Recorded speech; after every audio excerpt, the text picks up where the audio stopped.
NCP के कुछ लोगों ने सरकार में जाकर शामिल होकर एक बार फिर महाराष्ट्र की राजनीति में हलचल मचा दी है।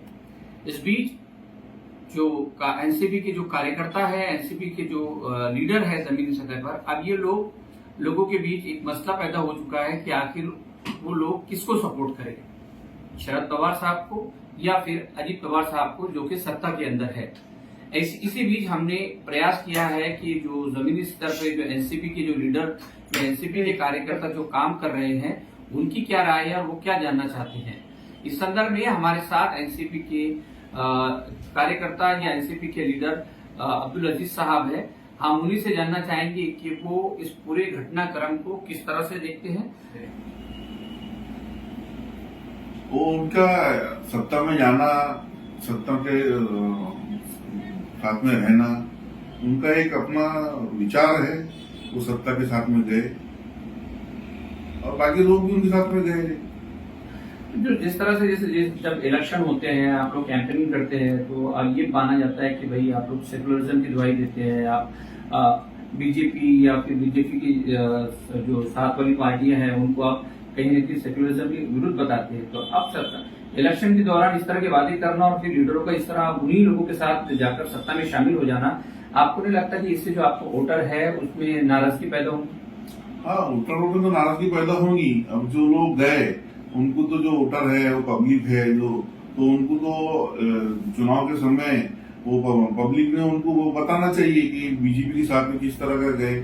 गोडसे की एक जो विचारधारा है, वो गोडसे की विचारधारा के साथ में राष्ट्रवादी का जो एक गढ़ गया, तो ये तो आने वाले समय में उनको बताएगी पब्लिक। अच्छा, मैं ये जानना चाह रहा हूँ कि आप फिलहाल किसके साथ हैं? आप शरद पवार जी के साथ हैं या अजित पवार जी के साथ? नहीं, हम तो आदरणीय शरद पवार साहब के साथ में है, गांधी विचारधारा के साथ में है, मौलाना कलाम की विचारधारा के साथ में है। गोडसे की जो विचारधारा है उसके साथ में कतई भी हम जाने वाले नहीं। हमको विपक्ष में रहकर ही काम करके लोगों की सेवा करना है। राजकारण कम, समाजकरण ज्यादा करना है। और शरद पवार साहब का हमेशा बोलना है कि राजकारण कम, समाजकरण करना चाहिए। 80% समाजकरण होना चाहिए और 20% जो है राजकारण होना चाहिए।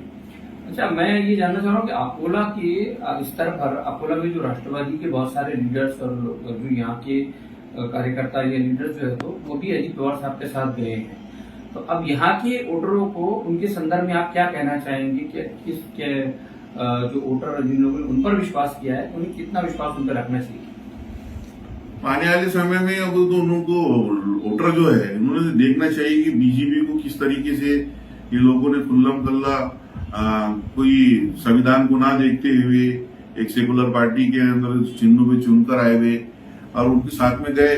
और आज तो बीजेपी के साथ में है, ये तो सबको दिख रहा है। आने वाले समय में जब चुनाव हो तो पब्लिक को उनका जो है बटन में निर्णय बताना चाहिए। तो ये थे हमारे साथ में अब्दुल अजीज साहब, जिनका ये कहना था कि जो लोग शरद पवार साहब को छोड़कर मौजूदा जो महाराष्ट्र की सरकार है उसमें शामिल हुई है, उन्होंने कहीं ना कहीं पार्टी से गद्दारी की है। विदर्भ संवाद न्यूज के लिए अकोला से कैमरामैन इमरान खान के साथ रिजवान खान।